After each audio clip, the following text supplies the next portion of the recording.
우리 옆 사람과 인사하겠습니다. 한 사람을 세웁시다. 이렇게 인사하겠습니다. 한 사람을 세웁시다. 네, 한 사람을 세웁시다. 네, 오늘은 예수님의 권위와 믿음이라고 하는 제목으로 말씀을 나누려고 하는데요. 그 예수님의 권위가 무엇인지, 그리고 또 우리는 그에 대해서 어떤 믿음을 가져야 되는지에 대해서 생각을 해보려고 합니다. 우리가 교회 다니면서 가장 중요한 것은 사실 온전한 믿음을 갖는 것입니다. 즉, 바른 믿음을 갖는 것이죠.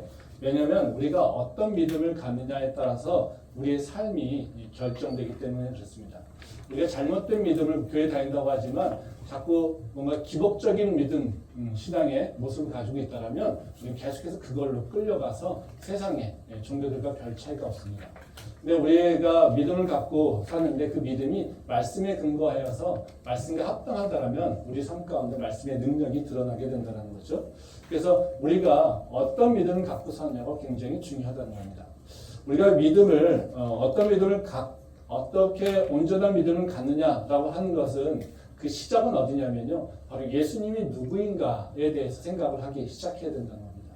자, 우리가 예수님이 누구인가를 어떻게 이해하고 있느냐, 어떤 답을 갖고 있느냐에 따라서 우리의 믿음의 특성들이 결정되기 때문에 그렇습니다. 우리가 믿음이라고 하는 것을 그냥 일반적으로는 생각하기에 그냥 내가 믿어, 될 거야, 가능해, 이런 걸로 생각을 하고 있지만요, 사실은 우리 교회에서 얘기하는 믿음이라고 하는 것은 내가 될 수 있어, 어떤 가능성을 얘기하는 것이 아니라 내가 하나님과 어떤 관계를 맺고 있다는 것을 얘기하고 있어요. 즉, 내가 믿음이 있어라고 한다면 나는요, 하나님과 관계가 맺은 거예요.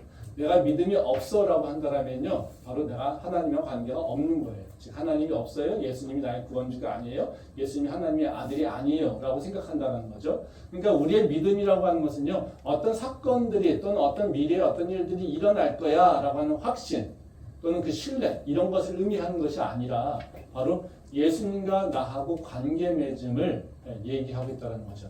그래서 내가 믿음이 있으면요, 나는 어떤 사람이냐면 예수님과 함께 동행하는 사람이에요. 예수님과 함께 모든 걸 상의하는 사람이에요. 그래서 내가 힘이 안 돼, 내가 뭔가 못할 때 예수님의 능력으로 뭔가를 해낼 수 있는 사람이에요. 그렇기 때문에 우리가 믿음이 바르다라고 하는 것, 온전한 믿음이라고 하는 것은 어떤 거냐면요, 바로 그 예수님이 누구인가에 대해서 고민하고 그거에 대한 답을 가지고 시작하는 게 맞다라는 것이죠.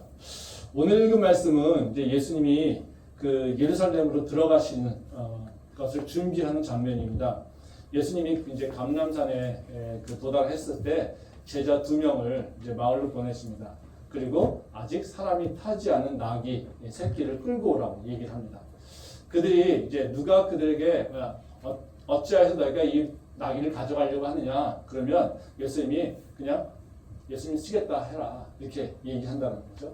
근데 주인이 그 제자들이 실제로 이제 동네에 내려갑니다. 마을로 내려가서 봤더니 예수님이 말씀한 대로 아무도 사용하지 않은 나귀 새끼가 하나 있는 거예요. 그래서 그걸 풀어 가려고 이제 하고 있는 거죠. 그러니까 당연히 어떻게 했습니까? 그 나귀의 주인이 나타나서 너희가 뭔데 그러느냐 물어보겠죠. 실제로 예수님께서 그렇게 말씀하신 것처럼 그 주인이 와서 너희가 뭔데 왜 내 나귀를 풀어 가려고 하느냐 이렇게 물어봅니다. 그랬더니 제자들이 예수님 말씀하신 대로 주께서 쓰겠다 그렇게 말씀하셨다. 그랬더니 그 나귀를 그냥 보내줬다라고 얘기를 하고 있습니다. 이 말은 참 재미있는 얘기죠. 근데 우리는 성경을 보면서 이 사건은 되게 이렇게 스쳐 지나가는 사건입니다. 왜냐하면요, 여기에는 특별한 구원의 사건이 일어나지 않는 것 같아요. 왜요? 병든 자가 고쳐지는 것도 아니고요, 뭔가 누군가의 소원이 일어나는 것도 아니고요, 뭐 대단한 말씀이 선포되거나 교훈이 있는 것도 아니에요. 그냥 예수님께서 십자가를 향해 가시는데 그 십자가를 향해 예루살렘 가시는 과정에서 준비하시는 과정, 그 교통수단을 선택하는 정도, 이 정도만 생각하는 경우가 있다는 거죠. 근데 재미있는 건 뭐냐면요, 이 사건이 공관복음에 세 군데에 다 적혀져 있어요. 즉 마태, 마가, 누가복음에 다 기록되어 있다는 거죠. 또 요한복음에는 다 비슷하지는 않지만 예수님께서 나귀를 타고 들어가신다라고 하는, 나귀를 선택하신다라고 하는 것에 대해서는 요한복음도 기록하고 있어요. 이건 뭐겠어요? 모든 복음서가 이 사건을 기록하고 있다라고 하는 것은 이 사건이 가지고 있는 의미가 있다는 거죠. 어떤 사건들은 어떤 복음서에는 기록되어 있지만 어떤 복음서에는 기록되지 않는 경우가 꽤 있습니다. 근데 이 사건은요, 4개가 다 기록하고 있다는 것은 사실 중요한 의미를 갖고 있다는 겁니다. 이 사건이 가지고 있는 가장 중요한 의미는 뭐냐면요, 예수님의 십자가의 사건이 우연으로 이루어진 것이 아니라 하나님께서 계획하셨고 예수님께서 그 계획을 다 이루어가고 있다라고 하는 것을 보여주고 있는 바로 그 사건입니다. 말씀 한번 보겠습니다. 스가랴 9장 9절 말씀입니다. 시온에 따라 크게 기뻐할지어다. 예루살렘에 따라 즐거이 부를지어다. 보라, 내 왕이 내게 임하시나니 그는 공의로우시며 구원을 베푸시며 겸손하여서 나귀를 타시나니 나귀의 작은 것 곧 나귀 새끼니라. 이 말씀은 이제 스가랴에 나오는 말씀이죠. 그 스가랴가 바로 구원을 베푸실 메시아가 어떻게 행동하실 것인지에 대해서 예언하고 있는 말씀이 스가랴 말씀이에요. 근데 여기서 바로 그 메시아가 어떤 모습으로 올 거냐라고 한다면 바로 나귀를 타고 오실 거야 이렇게 얘기하고 있다는 거죠. 그래서 지금 예수님이 나귀를 선택하는 것은요, 그냥 우연으로 일어난 것이 아니라 바로 하나님께서 계획하신 것, 예언하신 것을 예수님께서 다 이루어가는 과정 속에서 십자가를 이루신다는 거예요. 그러니까 바로 그 십자가 사건이라고 하는 것은 그냥 우연으로 이루어진 것이 아니라 바로 하나님의 계획이 이루어지는 과정이라는 것이죠. 예수님이 하나님의 아들이고 예수님이 우리의 구원주인가라고 하는 것에 대한 의심이 있을 때 먼저 우리가 찾을 수 있는 방법은 뭐냐면요, 예수님이 행하시는 것을 보게 되면요, 그냥 예수님이 우연히 우발적으로 이렇게 일어나는 행동을 하시는 것이 아니라 철저하게 하나님의 예언의 말씀을 기록하고 있다는 거예요. 그걸 행하고 있다는 거예요. 그것을 잘 성경에서 찾아보게 되면 예수님이 진짜 하나님의 아들이고 우리의 구원주라고 하는 것을 우리가 다시 한번 논리적으로 깨달을 수가 있습니다. 왜냐하면요, 바로 우리의 구원은 성부와 성자와 성령 이 삼위의 그 하나된 행동으로서 우리의 구원이 이루어집니다. 근데 그 삼위라고 하는 것은 그 역할이 좀 다르죠. 삼위에서 성부 하나님이 하시는 우리 구원의 역할은 우리를 창조하실 뿐만 아니라 우리를 구원하시겠다는 계획을 세우십니다. 즉 우리가 죄인 되기에 우리 스스로 우리의 그 죄값을 치를 수 없기 때문에 바로 그 죄의 사기인 누군가가 사망을 감당해야 된다는 것입니다. 그것을 이루신 것은 누구시냐면요, 실행에 실천하신 것은 누구냐면요, 바로 예수님이십니다. 바로 성자 예수님께서 하늘에 계셔서 하나님과 동등함을 가지고 있어야 되지만 바로 그 모습이 있어야 되지만 그것이 아니라 바로 하나님의 계획하심을 이루어야 되기 때문에 그분이 낮은 인간의 모습으로 내려오셔서 우리를 위해서 십자가에 달려 죽으시고 그 하나님의 계획을 실천하셨다는 거예요. 그러니까 예수님께서 실천하신 것은 뭡니까? 하나님의 계획하심을 실천하는 거예요. 그러니까 성경에서 얘기하고 있는 바로 그 예언하고 있는 그 모습들이 다 그대로 바로 예수님이 십자가에서 드러나게 된다는 것입니다. 그것은 성부와 성자가 하나 된 모습으로 한 방향성으로 움직이고 있다라고 하는 것을 얘기하고 있는 거예요. 근데 이것은 하나님께서 계획하시고 행하시는 것이죠. 그러면 우리와 함께 뭔가 교감이 있어야 되지 않겠습니까? 그 일을 누가 감당하십니까? 성령께서 행하신 겁니다. 성령께서 우리가 죄인이 되어서 우리가 죄인인지도 모르고 있을 때 우리에게 찾아와서 말씀하십니다. 네가 지은 죄가 뭐야? 너가 이제서 잘못했어. 너를 구원할 자는 누구냐면 바로 하나님밖에 없어. 네가 하나님께로 돌아와야지 네가 죄에서 구원받을 수 있어. 그 구원받을 수 있는 길은 뭐냐면 하나님께서 우리를 위해서 보내신 바로 예수 그리스도를 믿음으로 고백하는 거예요. 예수님이 주요, 예수님이 하나님의 아들이고 우리의 구원주라고 하는 것을 믿음 고백하는 거예요. 우리 마음 가운데 찾아서 감동시키신다는 거죠. 그래서 우리에게 믿게 하시고 우리가 고백하게 하시는 것이 바로 성령의 역사하시는. 그러니까 성령님께서는 바로 하나님의 행하신 것을 우리 마음 가운데를 끌어들여서 우리가 다시 그것을 고백하고 인정하게 하는 것. 이것이 바로 성령께서 행하시는 일이라는 겁니다.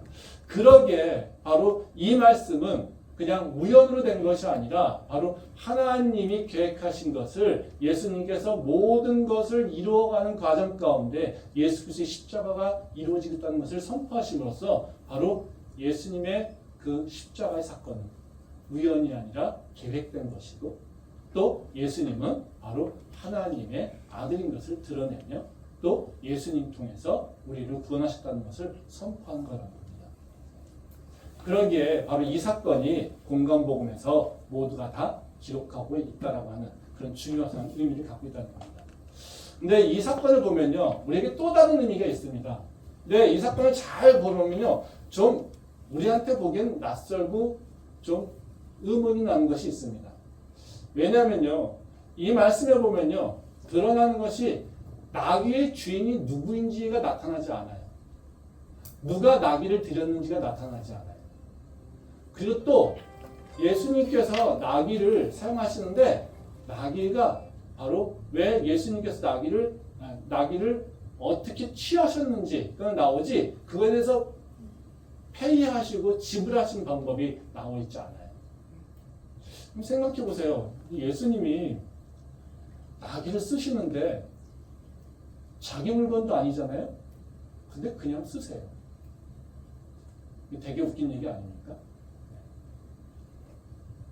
나귀의 주인은 따로 있잖아요. 분명히. 그렇죠? 네. 주인이 너희가 왜 이 나귀를 푸느냐고 얘기하면 주께서 쓰시겠다고 얘기하잖아요. 그럼 다시 말하면 무슨 얘기예요? 나귀가 그냥 돌아다니는 나귀가 아니라 분명히 주인이 있는 사적 재화라는 거예요.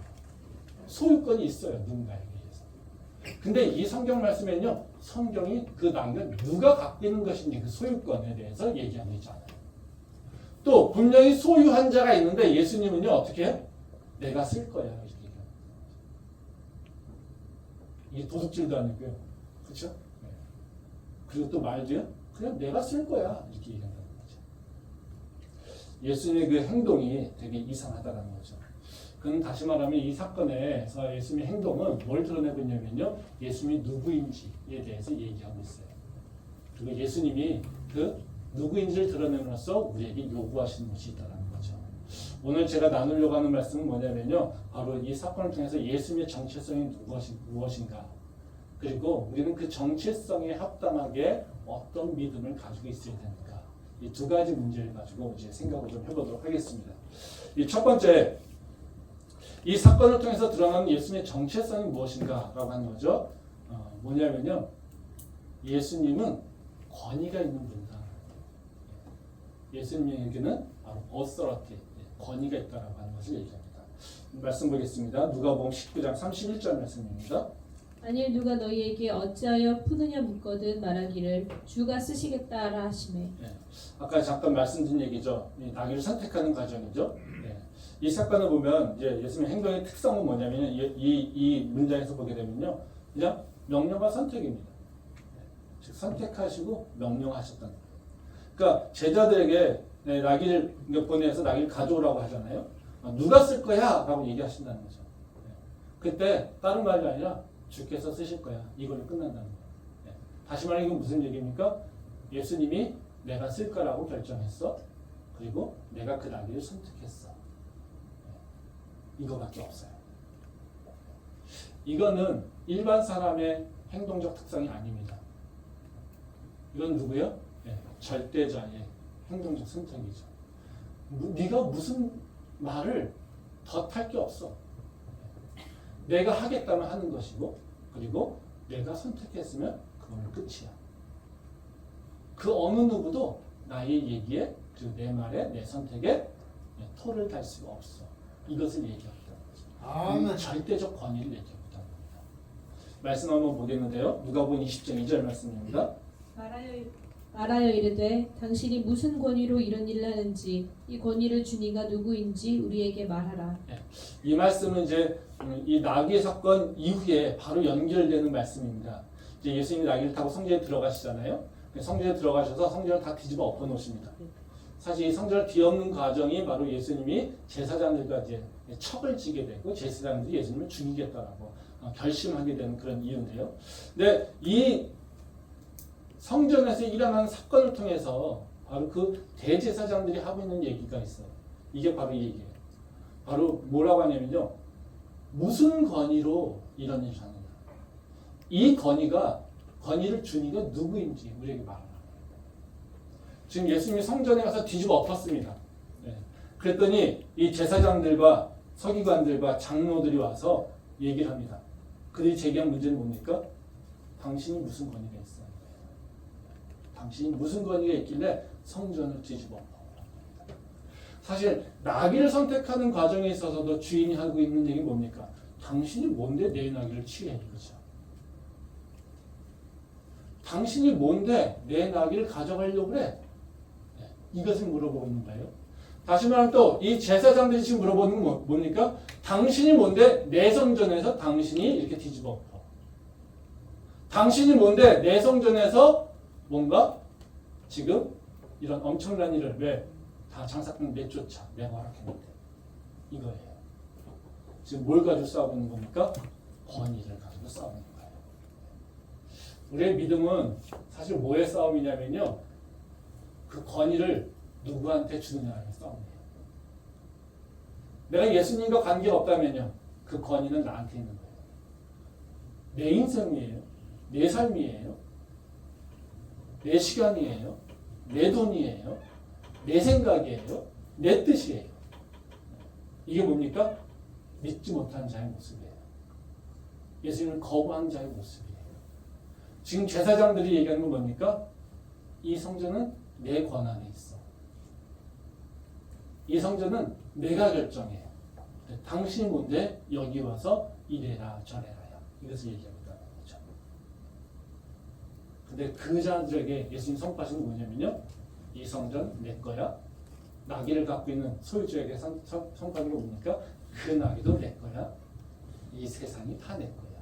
이것을 선포하고 있는 거예요. 예수 그리스도의 그 권위를 얘기합니다. 우리가 이제 예수님을 기억하면 다른 게보다 이게 너무 강력하잖아요. 그래서 예수 그리스도 십자가만 생각을 해요. 근데 예수 그리스도 십자가라고 하는 것을 통해서 우리가 기억나는 건 대부분 뭐냐면요. 사랑이에요. 아니면 겸손함 또는 약한 데서 강함을 드러내는 것 뭐 이런 것들이에요. 그래서 우리가 십자가를 생각하면 항상 뭐 대속이라고 하는 개념과 하나님의 사랑이라고 하는 것을 많이 생각을 해요. 그렇죠? 하나님이 우리를 사랑하셔서 예수님을 보내시고 우리를 위해서 예수님이 죽었어요. 그 사람 얼마나 큽니까? 그 성경에서 뭐라고 얘기합니까? 하나님께서 십자가를 통해서 그 우리를 향한 사랑을 확증했다고 얘기해요. 그러니까 십자가라고 하는 것은 분명히 사랑이에요. 사랑을 드러내고 있습니다. 근데 이 사랑만 기억하고 있으니까요. 우리의 신앙이 어떨까요? 예수님하고 맞짱을 떠요. 문제는요. 그렇죠? 예수님 날 사랑한다면서요? 그럼 이런 거 주셔야죠. 예수님 날 사랑하신다면서요? 이런 거 행하셔야죠. 그렇죠? 그러니까 십자가를 통해서 드러내고자 하는 것은 우리가 기억하고 있는 것은 바로 사랑 때문에 뭘 자꾸 잃어버리냐면요. 예수님의 그 권위와 예수님 그 존엄함과 그 존경을 우리는 잃어버린다는 거예요. 근데 예수님의 본성, 즉 본질적 특성은요. 사랑이기도 하지만요. 어떤 분이냐면요. 바로 권위 있는 분이라는 거예요. 이 권위라고 하는 말을 쓰면 되게 또 이제 되게 조금 이제 나쁘게 들리죠. 이 성경 말씀 가지고 사실 또 이렇게 권위를 주장하는 교회의 얘기도 있습니다. 야, 하나님께서 권위가 있어. 또 목사도 권위가 있어. 거기에 다 권위라고 하는 건 뭡니까? 레벨을 따지잖아요. 그렇죠? 네. 여기서 얘기하는 권위는 인간사의 권위를 얘기하고 있는 건 아니에요. 네. 하나님이 누군지를 드러내고 있는 것이지 이걸 통해서 목사가 굉장히 높은 자야. 하나님 말씀을 쓰니까 뭐 목사의 권위에 도전하지 말아야 돼. 이런 얘기를 제가 하고 있는 건 아닙니다. 오해하지 마십시오. 권위라고 하는 말 자체가 우리는 되게 뭔가 상하관계로 생각할 수 있다는 거예요. 근데 이 권위라고 하는 의미는 뭐냐면요. 행동의 자유를 갖고 있다는 것을 의미하고 있어요. 그 헬라어의 이 권위라고 하는 단어는 엑수시아라고 하는 단어입니다. 근데 이거는 어떤 거냐면요. 내가 자유를 가지고 있어. 근데 그걸 끝나는 것이 아니라 내가 다른 사람의 자유를 제한할 수 있어요. 이게 권위 있는 자예요. 우리가 그냥 권위가 없다라고 하면 나에게는 다 뭐가 있습니까? 자유가 있죠. 그래서 내 것을 내가 선택할 수 있는 자유가 있는 거예요. 네. 그렇죠? 이건 그냥 단순히 자유예요. 근데 그 자유라고 하는 것의 범위가 완전히 다른 존재가 있다는 거예요. 선택할 수 있는 범위가 완전히 다른 게 있다는 거예요. 그게 바로 권위 있는 자예요. 어떤 자유냐면요. 그건요. 내가 원하는 거, 내 행동을 내가 선택해. 내가 결정해. 뿐만 아니라 내가 다른 존재, 자유까지도 나는 제한할 수 있어요. 이거예요. 즉 자유를 통제할 수 있는 것. 모든 자의 자유를 통제할 수 있는 것. 이것이 바로 권위라는 거예요. 하나님께서 왜 권위 있는 자라고 하냐면요. 바로 하나님께서 이 땅을 창조하시고 이 땅을 다스리는 주인이시죠. 왕되시죠. 그렇죠? 그렇기 때문에 바로 하나님은 하나님 스스로 자유가 있어요. 그리고 또요. 하나님은 우리의 자유를 제한할 수 있는 자유가 있어요.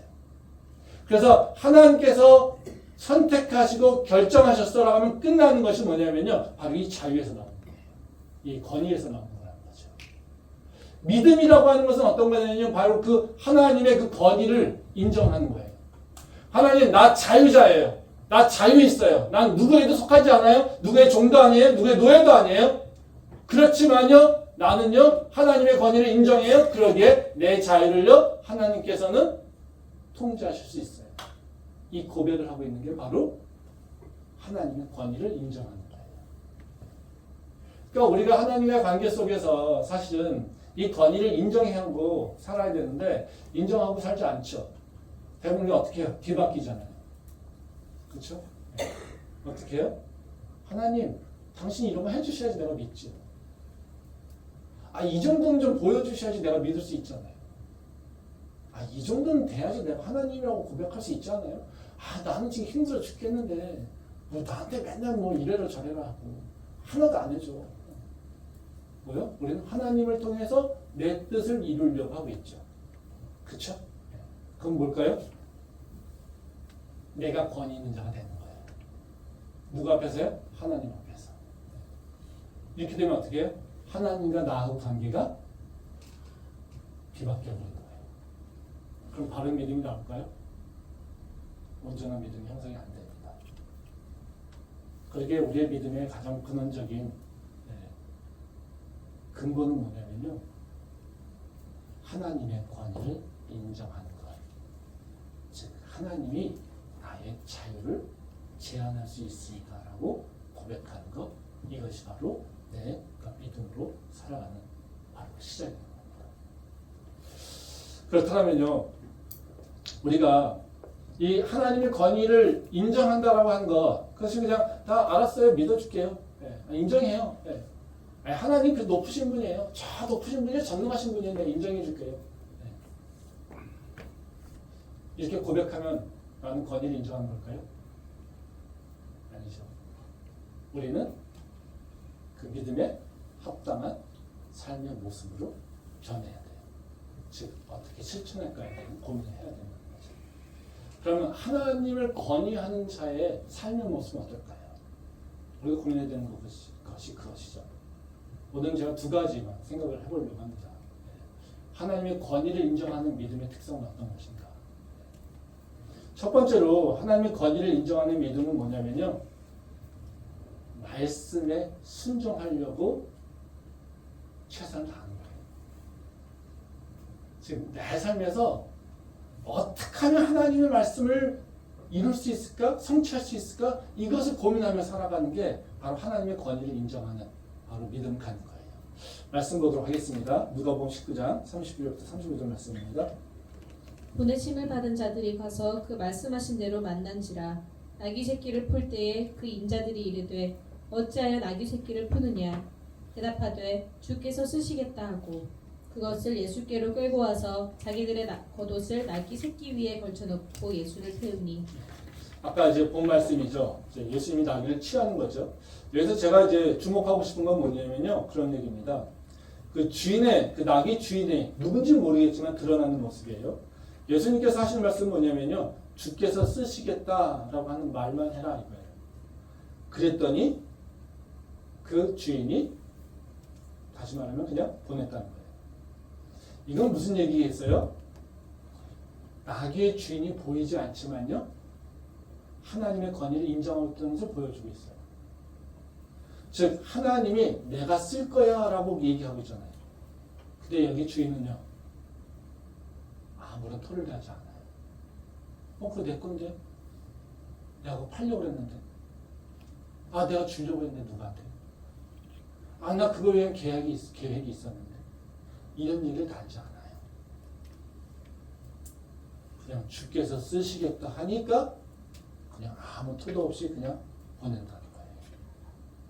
예수님의 그 권위를 인정하는 건 뭐냐면요. 토달지 않는 거예요. 그냥 인정하는 거예요. 그게 바로 우리가 예수님의 권위를 인정하는 거예요. 근데 이 반대 경우가 있습니다. 말씀 한번 보도록 하겠습니다. 마태복음 1장 22절부터 24절 말씀입니다. 문 사람이 그의 교훈에 놀라니 이는 그가 가르치는 것이 권위 있는 자와 같고 서기관들과 같지 아니함일러라. 마침 그들의 회당에 더러운 귀신 들린 사람이 있어 소리질러 이르되 나사렛 예수여 우리가 당신과 무슨 상관이 있나이까 우리를 멸하러 왔나이까 나는 당신이 누구인 줄 아노니 하나님의 거룩한 자이니라. 이 말씀은 이게 마태복음이나 마가복음 말씀이에요. 마가복음 1장의 말씀인데요. 마가복음을 이렇게 그 사역을 시작하면서 가장 먼저 선포하는 게 뭐냐면요. 예수님의 그 권위에 대해서 선포를 하고 있어요. 여기 보면 이제 예수님께서 이제 공생을 시작하시면서 세상에 가서 말씀을 가르치십니다. 근데 그 말씀을 듣고 있는 사람들이요, 와, 저런 지혜가 어디서 나오지? 야, 저거는 이제 서기관들이 얘기하는 것과 다른데? 야, 저 지식은 좀 달라. 이렇게 얘기해요. 그걸 어떻게 표현하고 있어요? 권위 있는 자와 같고 이렇게 얘기를 하고 있어요. 즉 다시 말하면 무슨 얘기입니까? 하나님의 권위가, 예수님의 권위가 드러나고 있다는 거예요. 네. 근데 그때 뭐가 나타나냐면요. 23절부터 나온 얘기가 바로 귀신 들린 자가 나와요. 그래서 귀신 들린 자가 회당에 있어가지고요. 예수님을 보니까 귀신이 뭐라고 얘기하냐면요. 당신이 나와 무슨 상관이 있습니까? 나 그냥 놔둬요. 이렇게 얘기했어요. 여기 서기관들은요. 예수님이 누군지를 몰라요. 그렇죠? 그러니까 저런 권위가 어디 있지? 뭔가 다른데?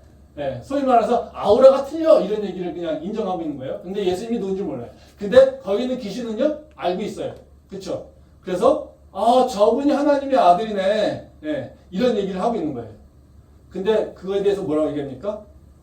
24절에 보면 나사렛 예수여 우리가 당신과 무슨 상관이 있나이까? 우리를 멸하려 왔나이까? 우리를 그냥 놔두세요. 네. 내가 당신이 누군지를 아니까 우리 그냥 놔두고 좀 가요. 이렇게 얘기를 하고 있다는 거죠. 여기 보면 이 마귀의 귀신의 특성이 있습니다. 행동의 특성이 뭡니까? 예수님이 누군지는 알아요. 그렇죠? 네. 근데 예수님에 대해서 뭐라고 합니까? 나랑 상관없잖아요. 꼭 안 하셔도 되잖아요. 그렇죠? 뭐요? 그냥 두고 가세요. 이런 얘기죠. 다시 말하면 귀신이 하고 있는 건 뭡니까? 앞에서 서기관이 얘기하고 있는 그 권위. 이 권위와 귀신의 행동은 맞지 않다는 거예요. 귀신은 믿음이 없는 모습, 믿음에 대해서 거부하고 있는 모습이죠. 즉 다시 말하면요.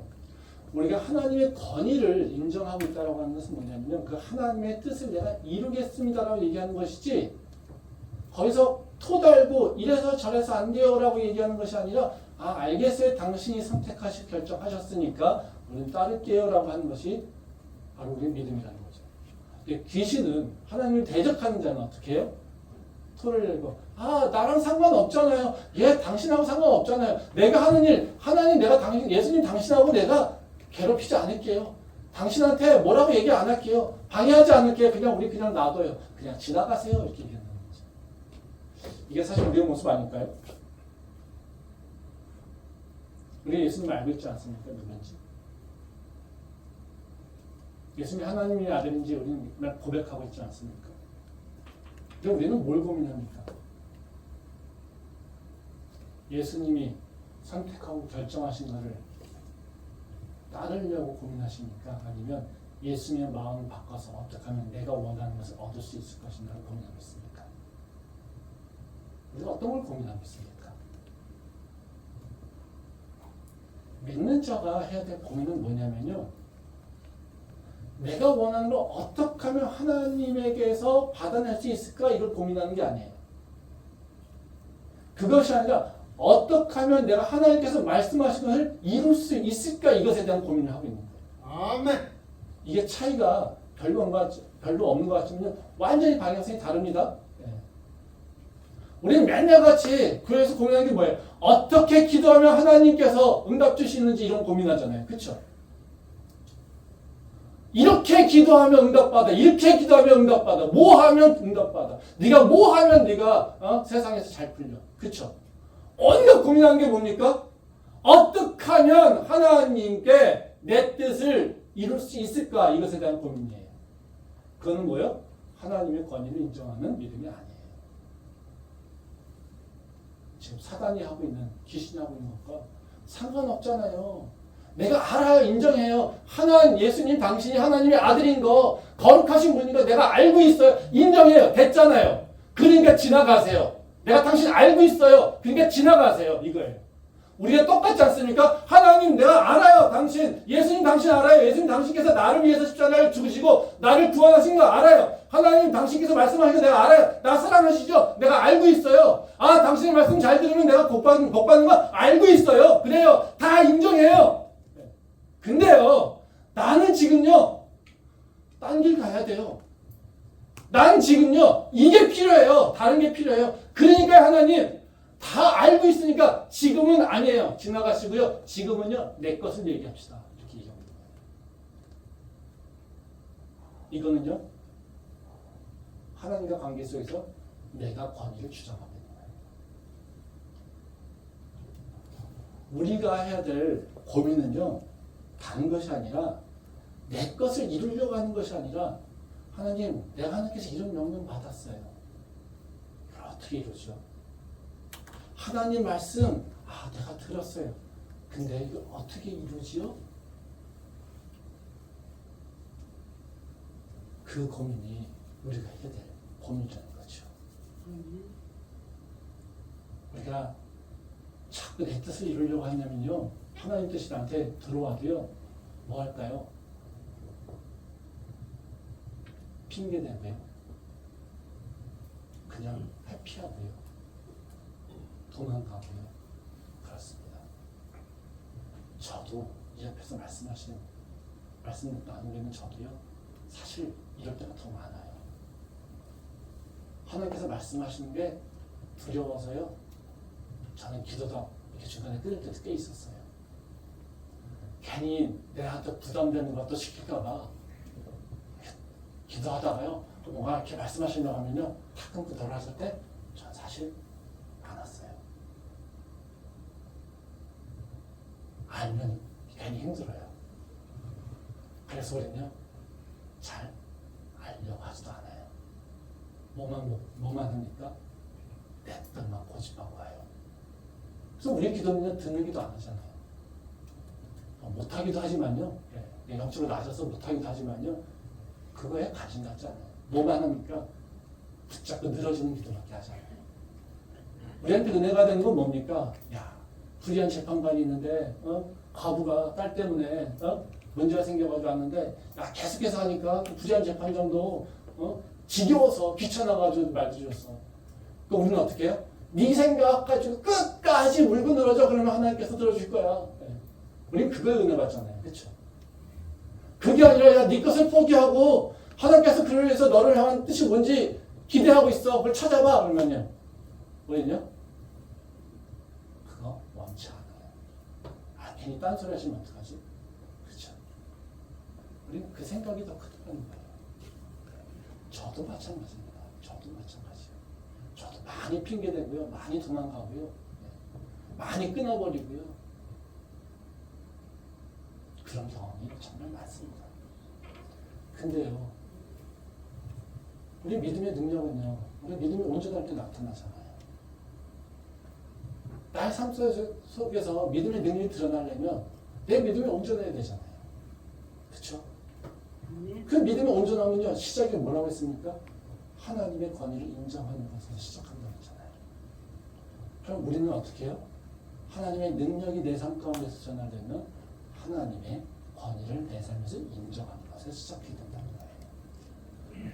그때 내 삶 가운데 하나님의 역사하심이 드러난다는 거죠.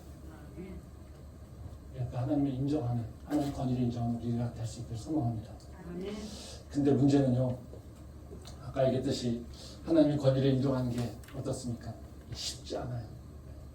우리가 사실 핑계대고 싶어서 핑계됩니까? 욕심만 많기 때문에 핑계됩니까? 그렇지 않거든요. 왜 하나님의 말씀이 두렵습니까? 왜 하나님의 말씀이 우리는 관심을 안 갖습니까? 우리가 생각하기에는 하나님의 말씀이 우리한테 너무나 크다고 생각해요. 또 다른 얘기를 하면요. 우리는 너무 연약하여서요. 하나님의 말씀을 이룰 수 없다고 생각해요. 저도 똑같이 이 사역에 부름받을 때도요. 저는 하나님께서 원하시는 것을 내가 감당할 수 없다고 생각이 됐어요. 그렇기 때문에 듣지 않았어요. 저에게 뭐라고 요구하실 때도 제가 듣지 못하는 것은 하나님이 두렵지 않아서가 아니에요. 하나님이 두려운 것보다 사실 뭐가 더 두렵냐면요. 내가 감당해야 될 시험이 더 두렵기 때문에. 우리가 하나님의 말씀을 이루려면 항상 뭐가 일어나야 됩니까? 영적 싸움이 일어나야 돼요. 영적 다툼이 일어나야 돼요. 왜요? 우리가 말씀을 실천하는 곳은 어디입니까? 하느님의 나라가 아니라 어떻게 해요? 세상이에요. 대부분 경우에. 믿지 않는 자들과 뭔가 해야 되고요. 믿지 않는 자들에게 선포해야 되는 거고요. 세상의 방해에 대해서 내가 이겨내야 되고요. 세상의 장애물들을 내가 이겨내야 돼요. 그러니까 하나님의 말씀을 들으려고 하면요. 어때요? 내가 감당해야 될 시험이 더 크게 보여요. 그게 우리 현실이에요. 그러니까 우리는 하나님의 권위를 인정하지 않는 것보다 사실 내 마음속에 사실 뭐냐면요. 하나님 난 못해요 이거예요. 난 너무 연약해요. 우린 그래서 사실 나 연약해요라고 하는 그 말 가운데 하나님의 권위를 인정하지 않는 핑계로 거기에 숨어있는 경우가 참 많아요. 왜요? 내가 믿음이 없어서 거부했다고 하면 나는 엄청 큰 죄인이잖아요. 그렇죠? 근데 하나님 앞에 하나님 나는 힘이 없어요. 나는 연약해요. 나는 할 능력이 없어요. 그래서 못해요. 이러고 있으면요. 이게 거부하는 겁니까? 하나님이 그 권위를 무시하는 겁니까? 우리는 그렇게 생각하지 않아요. 뭐요? 제가 힘이 없어서, 제가 능력이 없어서, 그쵸? 우리 뭐 하라고 합니다. 내가 능력이 없어서 이러고 있잖아요. 그쵸? 그러니까 우리는 거기에 사실 죄책감이 별로 없어요. 그러니까 우리는 항상 뭐예요? 하나님 말씀을 행하라고 하면 우리는 항상 뭐라고 합니까? 맞아요. 좋은 말씀이고요. 정말 좋은 말씀이에요. 그래야 되는데요, 하나님. 내가 지금 약해요. 내가 지금 힘들어요. 내가 지금 바빠요. 내가 지금요, 여유가 없어요. 내 환경은요, 지금요, 너무너무 척박하고요, 너무 힘들어요. 하나님 말씀 정말 좋은데 그걸 행해야 되는데요. 지금은 안 돼요. 내가 너무 연약하기 때문에. 이거죠. 그렇지 않습니까?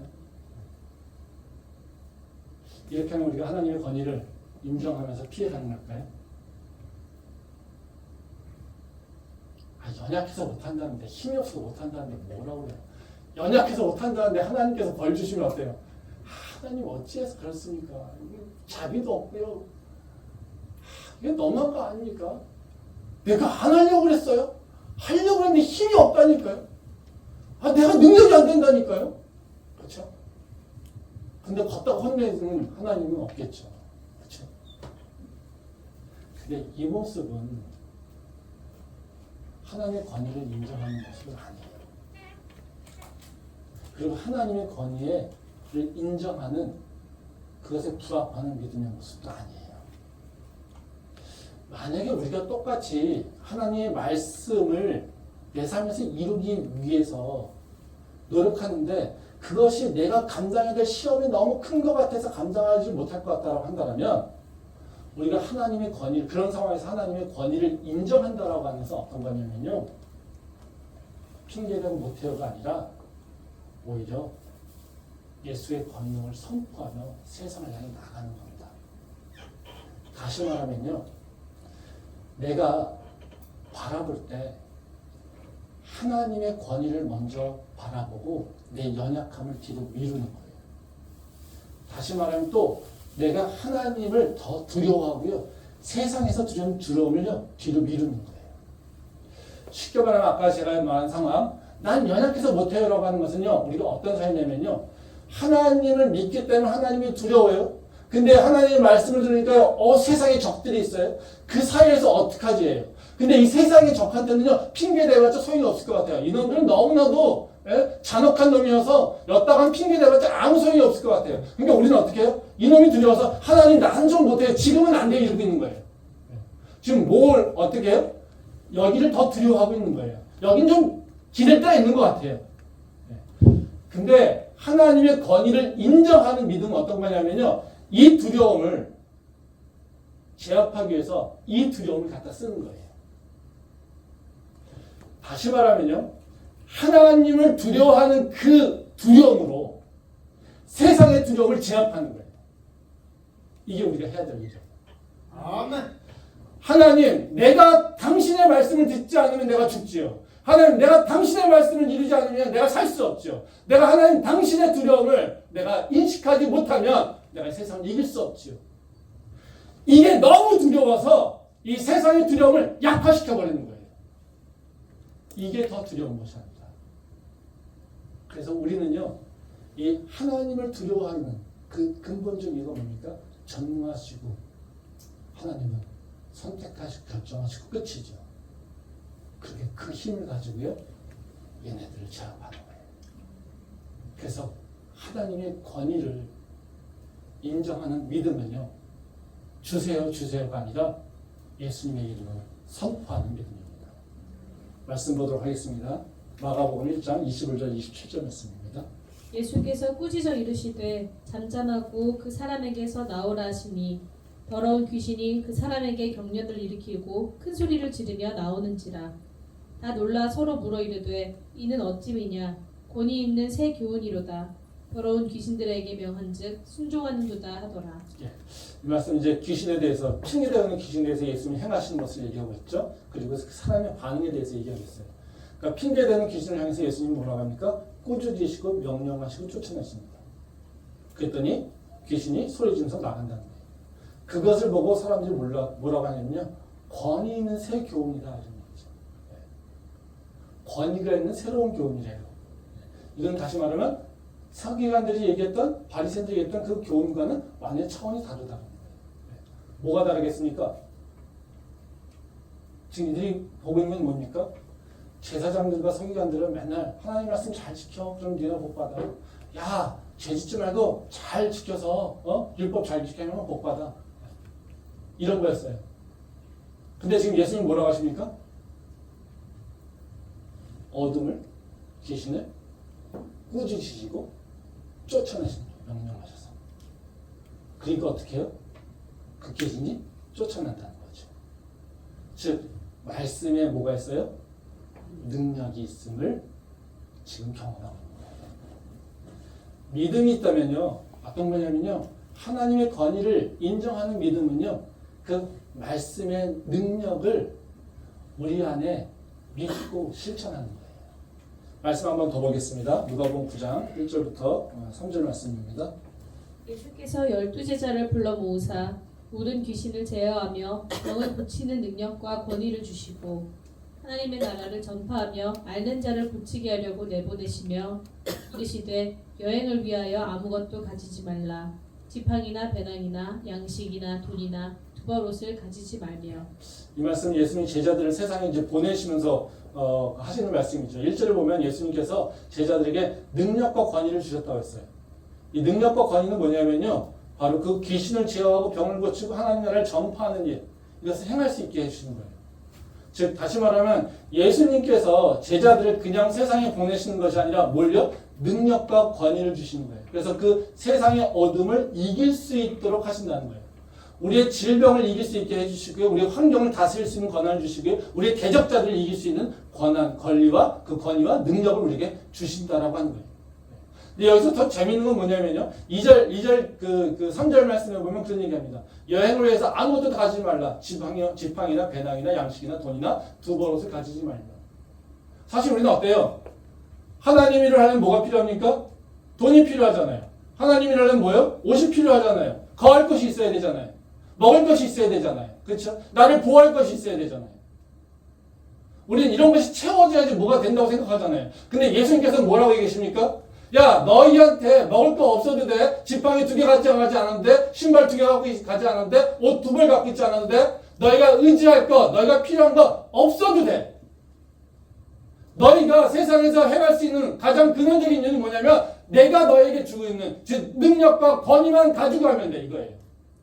너희가 세상을 이길 수 있는 것은 내가 너희가 허락한 바로 그 능력, 그 권위 이것만이 다 이것으로 충분해 이거예요.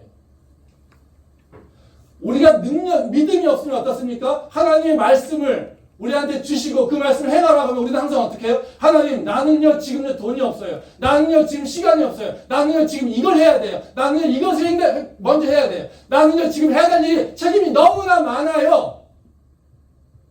이래서 못해요. 이거잖아요. 그렇죠? 즉 말하면 그 제자들이 먹을 것, 입을 것, 잘 것 이거 걱정하느냐고 하나님 나라의 말씀을 선포하지 못하잖아요. 근데 그런 제자들에게요. 뭐라고요? 그런 거 걱정하지 마. 그런 거 가져가지도 마. 그런 거 신경 쓰지도 마. 너희에게 필요한 것은 내가 너희에게 준 능력이야. 내가 너희에게 준 권위야. 세상을 다스릴 수 있는 권위를 내가 너희에게 오늘 주고 있어. 세상을 다스릴 그 권세를 내가 오늘 너희에게 줬어. 어둠을 물리칠 권세를 내가 너희에게 줬어. 병을 고칠 권세를 내가 너희에게 줬어. 이것으로 충분해 이겁니다. 내가 두려워하고 있는 것들 병 걸리면 어떡하지? 내가 두려워하고 있는 내가 돈이 없으면 어떡하지? 내가 세상 사람들에게 질심하면 어떡하지? 이런 거 걱정하고 있는데 그런 거 다 필요 없어. 그것이 너희를 살리는 것이 아니야. 너희를 살리는 것은 단 한 가지. 내가 주는 권위야. 이것을 얘기하고 있다는 거예요. 우리가 살아가는 방법은요. 예수 그리스도의 권위를 선포함으로써 우리가 살아가는 겁니다. 우리 인생길이 만들어지는 것은요. 내가 준비해서 열심히 노력해서 만들어가는 것이 아니라 예수 그리스도의 이름이 선포될 때 그 길이 열리는 것입니다. 이것이 바로 예수님께서 우리에게 말씀하시는 거예요. 근데 그 권위를 인정하지 않고 우리는 세상에게 발잡혀서 난 못해요 하고 있다는 거죠. 목사님 근데요. 그 말씀 은혜돼요. 예수님의 그 권세 인정돼요. 근데요.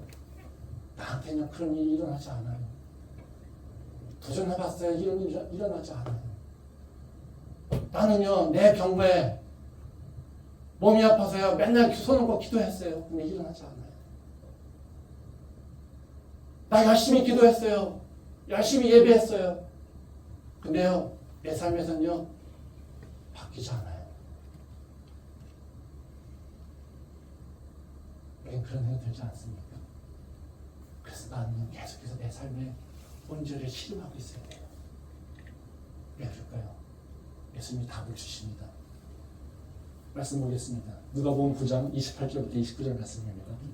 집에 들어가심에 제자들이 조용히 묻자오되 우리는 어찌하여 능히 그 귀신을 쫓아내지 못하였나이까?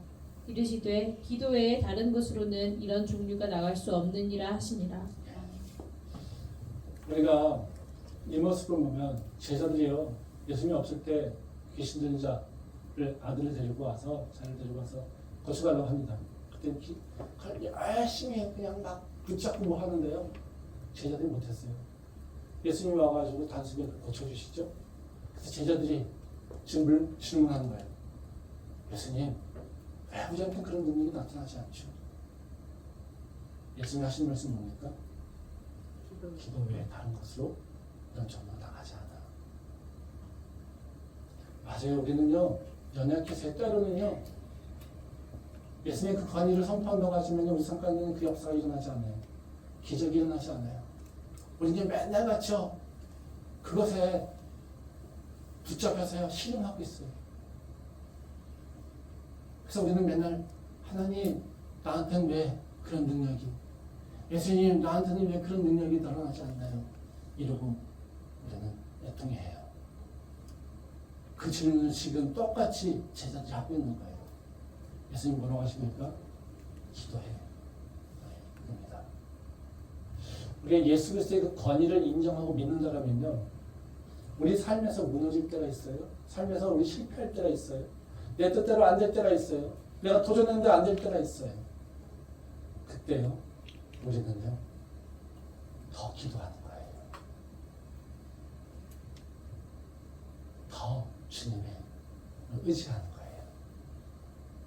그 주님의 뒤에 숨는 거예요.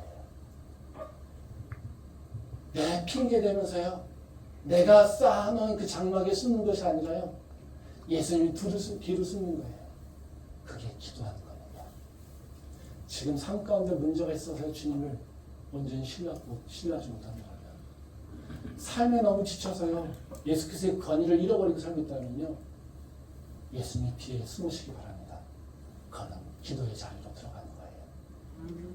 그 능력을 믿고 그 예수님이 주신 권세와 그 권위를, 그 능력을 우리 삶 가운데서 이룰 수 있는 우리 교회 캠퍼스를 위해 모든 성도들 될 수 있기를 소망합니다. 아멘. 기도하겠습니다.